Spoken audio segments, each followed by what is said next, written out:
tiempo de 20 a 30 minutos. Con un tiempo de 20 a 30 minutos. Ya al término se harán las preguntas, comentarios o experiencias con los analgésicos. Perfecto. Bien, el tema que vamos a analizar o más bien desarrollar se llama utilización adecuada de los analgésicos antiinflamatorios no esteroideos. Más bien que utilización adecuada, más bien son ciertas recomendaciones, conocimientos, con la finalidad obviamente de prevenir ciertas reacciones ante estos medicamentos. ¿Y ahora? Pasos que sigue un medicamento al entrar a nuestro cuerpo. Hablamos en forma general, no nada más de los analgésicos. Son dos fases importantes que pasan. Una es la que vamos a analizar y la otra es la que ya el medicamento va a actuar en nuestro cuerpo. La que nos interesa, de acuerdo a lo que pienso analizar, es esta fase. Son 4 pasos. Primero, la absorción. La segunda, la distribución. La tercera, el metabolismo, o sea, el cambio que sufre el medicamento que estamos tomando para poder actuar. Y la excreción.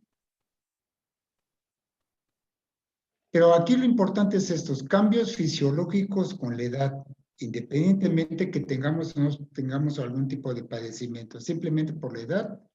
En el primer paso, en la absorción, hay disminución del ácido gástrico. Y aquí es importante porque algunos medicamentos necesitan ser absorbidos mediante acidez gástrico. Entonces ya aquí hay un cierto impedimento. Hay disminución del flujo sanguíneo a nivel gástrico, lo cual también altera en un momento dado la absorción. Y también hay disminución del vaciamiento gástrico, o sea, el paso del estómago al intestino. Hay ciertos medicamentos que deben ser absorbidos a nivel de intestino delgado y esos son retardados. Ese es en cuanto a el primer paso de absorción. Ya hay ciertas alteraciones. Ya en la distribución, hay que tener en cuenta que disminuye el 10 al 15% del agua corporal y la masa magra, es decir, la masa, el músculo, ¿sí? Obviamente aquí va a estar alterado, obviamente, la distribución también por la disminución del agua corporal. Hay aumento de grasa corporal. Aquí hay unos medicamentos que se les llama liposolubles, es decir, son más fácil transportados a través de la grasa. Obviamente va a aumentar la toxicidad de este tipo de medicamentos, ¿sí? Y disminuye la albúmina sérica. Aquí es importante ver que la albúmina sérica es una proteína circulante, como vemos aquí, sirve para distribuir los medicamentos.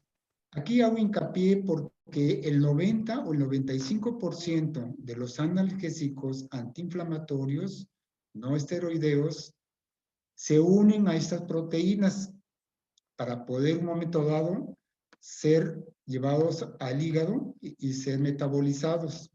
Entonces aquí empieza el primer problema para los otros medicamentos que estamos tomando. Por afinidad, la albúmina agarra los analgésicos y los otros medicamentos no los agarran. Entonces los otros medicamentos en un momento dado pueden ser tóxicos, que ya vamos a ver adelante.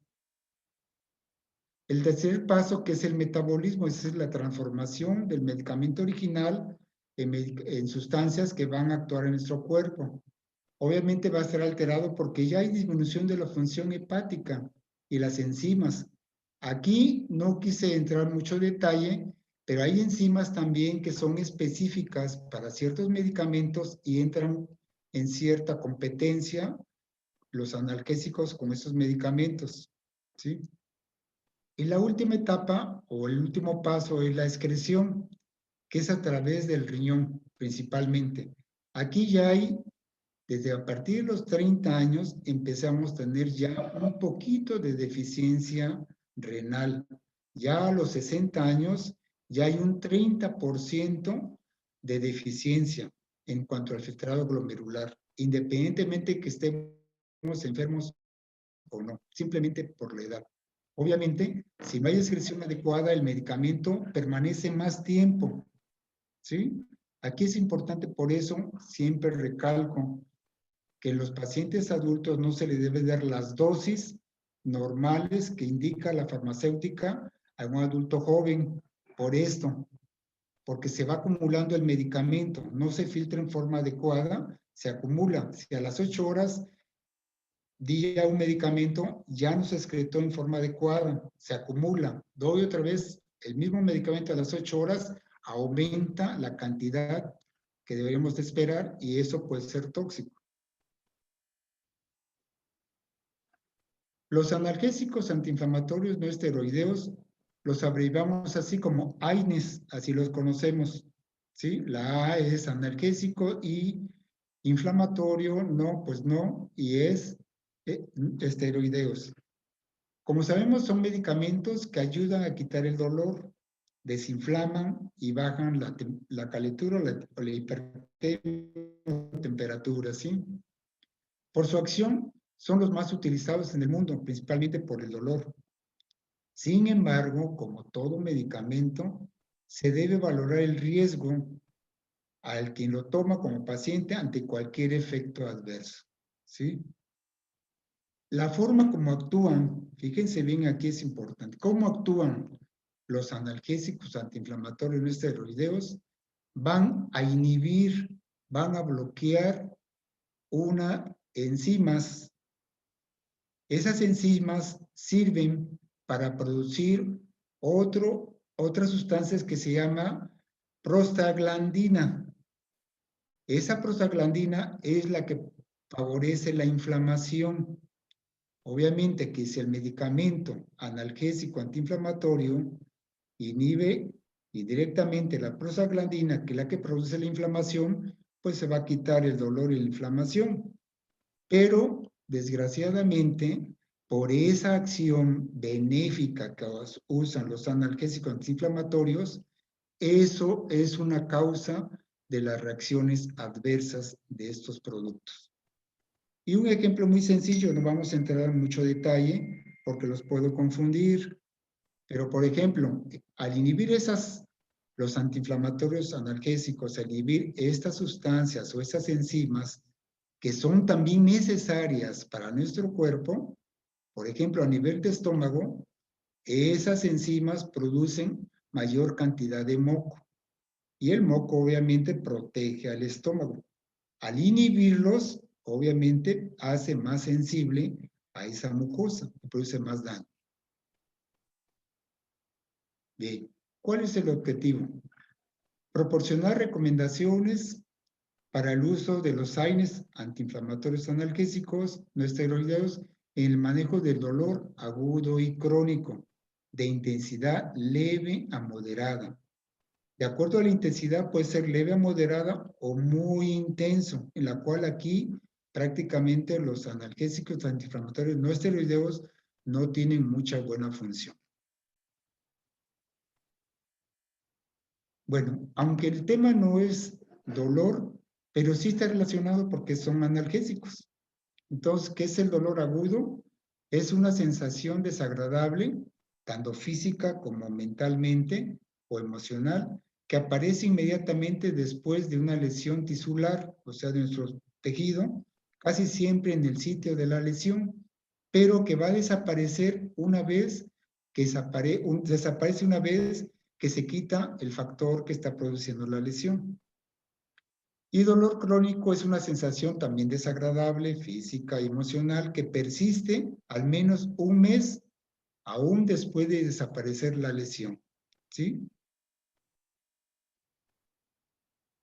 Y el dolor somático o visceral puede presentarse como un dolor agudo después de alguna cirugía, posoperatorio o postraumático, cólico, por ejemplo, renal, biliar, menstrual, dental, óptico, o dolor crónico por enfermedades oncológicas, o sea, de cáncer, artritis reumatoide, dolor osteomuscular y migraña, y algunos otros más, ¿sí? No los puse a poner, porque son muchos. Y dolor neuropático es una sensación desagradable, resultado de enfermedades o alteración del sistema nervioso central o periférico. Ejemplo, una ciática, por ejemplo. ¿Sí? Hay muchas otras definiciones de dolor, pero para mí las más importantes para que tengamos una idea son estas sencillas, ¿sí? Bueno, ¿cómo podemos medir la intensidad del dolor? Le dije que es leve, moderado a muy intenso, ¿sí? Hay muchas escalas, pero esta es la más sencilla y la más práctica. Es una escala visual mediante la aplicación de una puntuación entre el 1 al 10. Así se le dice, se nos pregunta como pacientes, de acuerdo a su dolor, del 1 a 10, ¿cómo se siente? ¿Sí? Entonces la puntuación es de 0, yo le pongo aquí 4.9, pero es, por ejemplo, 0 a 5, ¿no? Se refiere a dolor leve.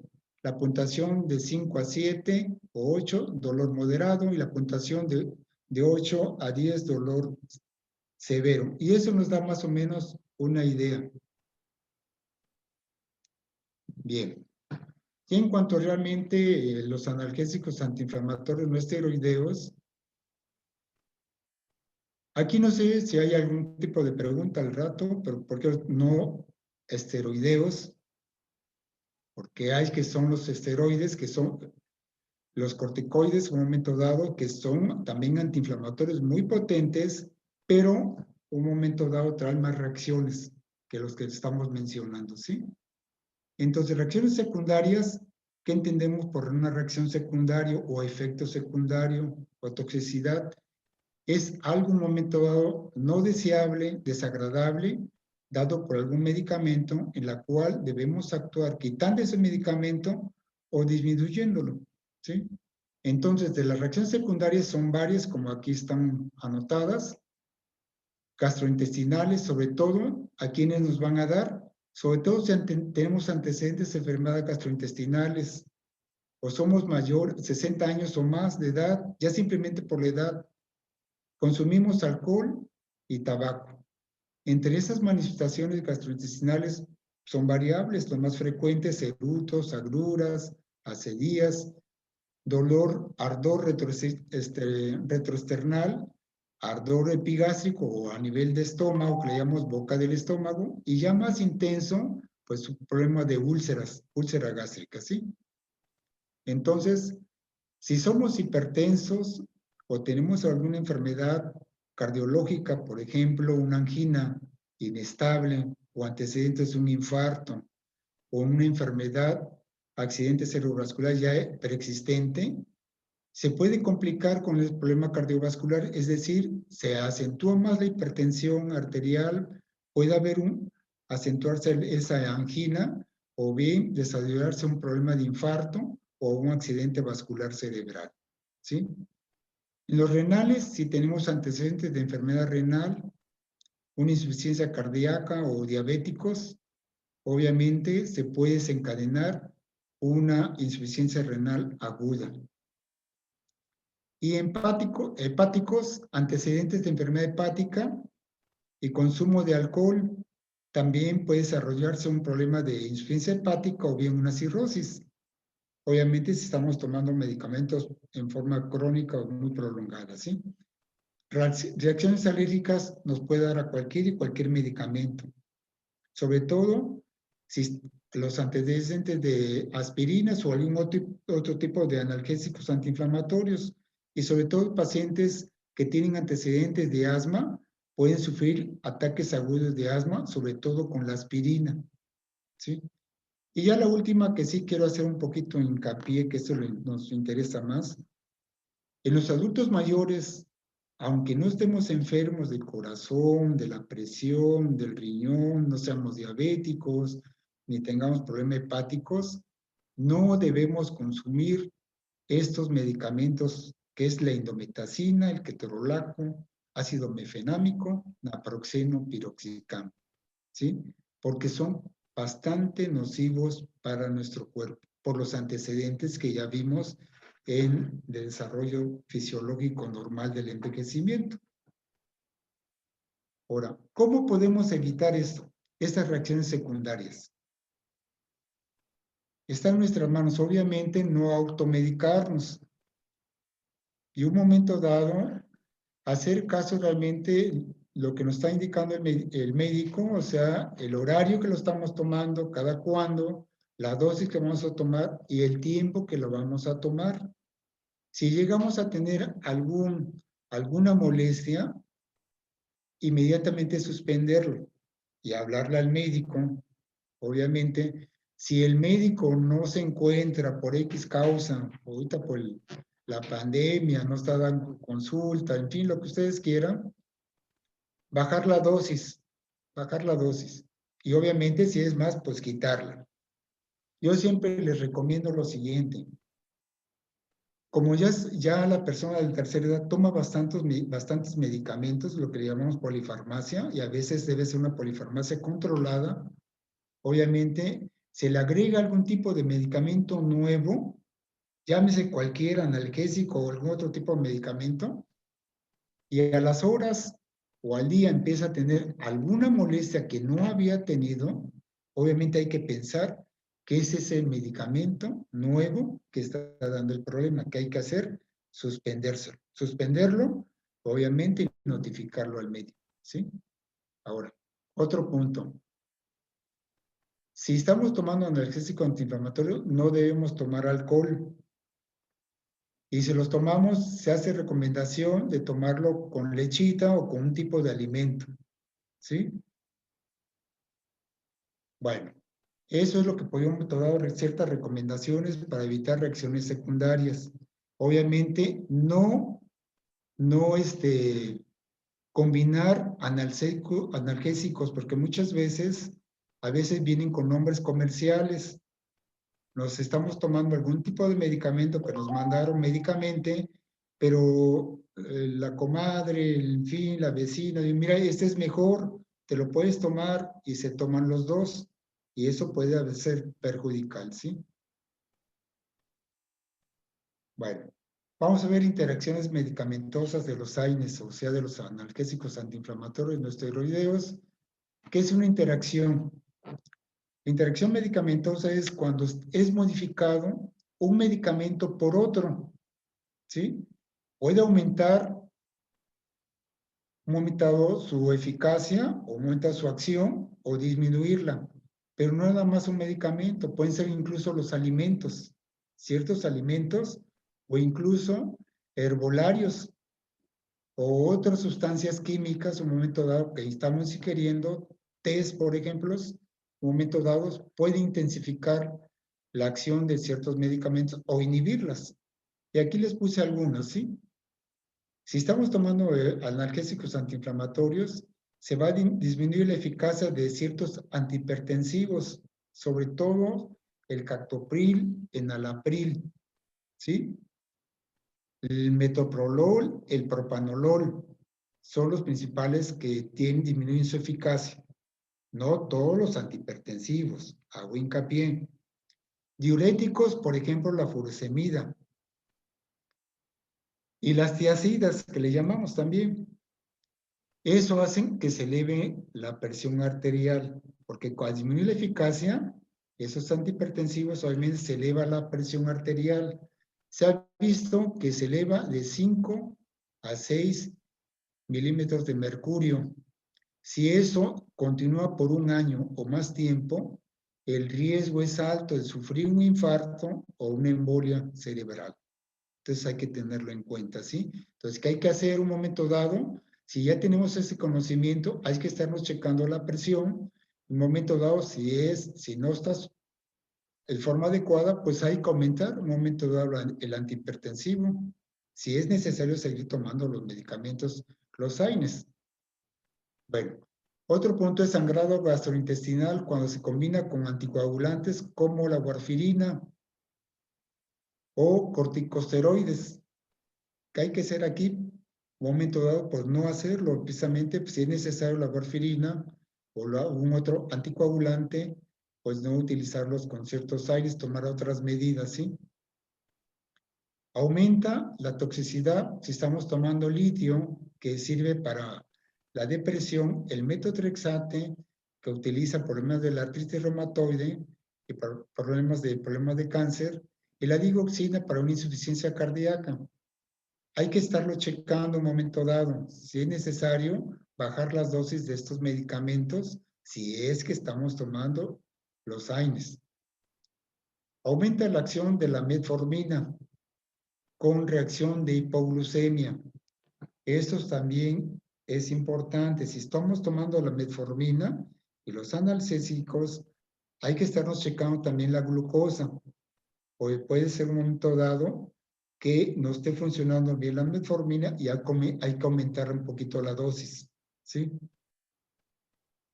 Perdón, disminuir la dosis. Combinar ácido acetilsalicílico con ibuprofeno disminuye el efecto cardioprotector de la aspirina. Ya ve que he visto algunos pacientes que me han dicho que algunos médicos les mandan ahorita por el problema del COVID, ácido acetilsalicílico y le mandan ibuprofeno. Entonces, se puede mandar primero ácido acetilsalicílico y posteriormente, unos 3 días, y después posteriormente iniciar con ibuprofeno, pero no darlo juntos, ¿sí?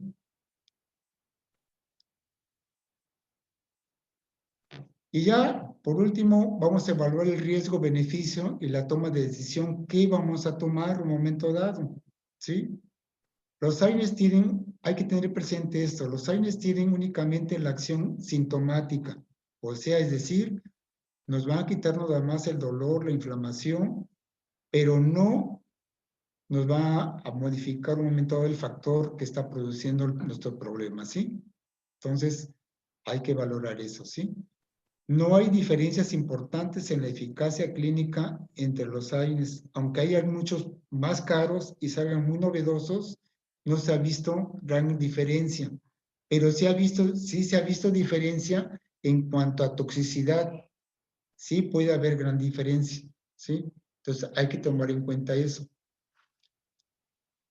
Y aquí, clínicamente, y ya sobre investigaciones, el más idóneo es el paracetamol o el acetaminofén, ¿sí? El que da menos problemas, el que no se fija las proteínas y da menos problemas, reacciones, únicamente si hay problemas hepáticos, entonces sí hay que tener mucho cuidado, disminuir las dosis, pero es el medicamento más idóneo para nosotros de la tercera edad, ¿sí?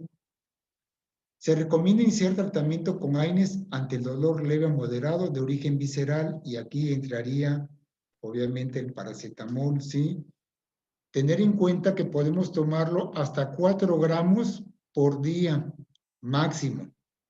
Acuérdense que los medicamentos antiinflamatorios analgésicos tienen un techo nada más de acción.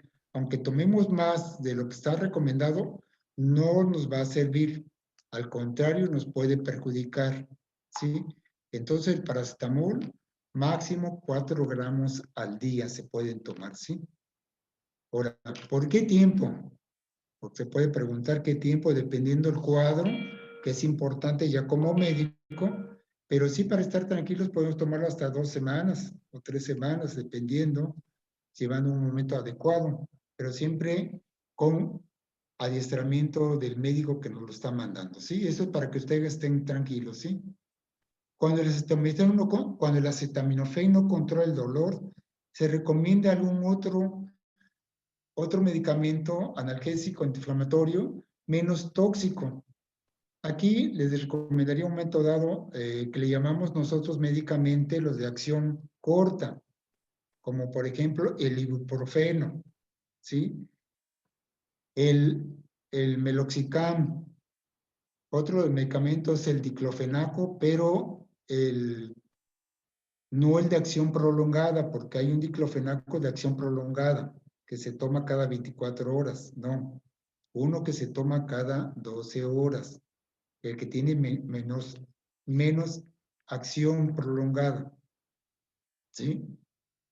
Obviamente, como les dije, sí hay los analgésicos, únicamente no abusar de ellos, tomarlos realmente en corto tiempo, un momento dado, y acompañarnos siempre de qué es lo que está por un momento dado el factor etiológico que está dando el problema, y tratarlo obviamente no nada más con el puro analgésico, sino con algo que está provocando el dolor, ¿sí?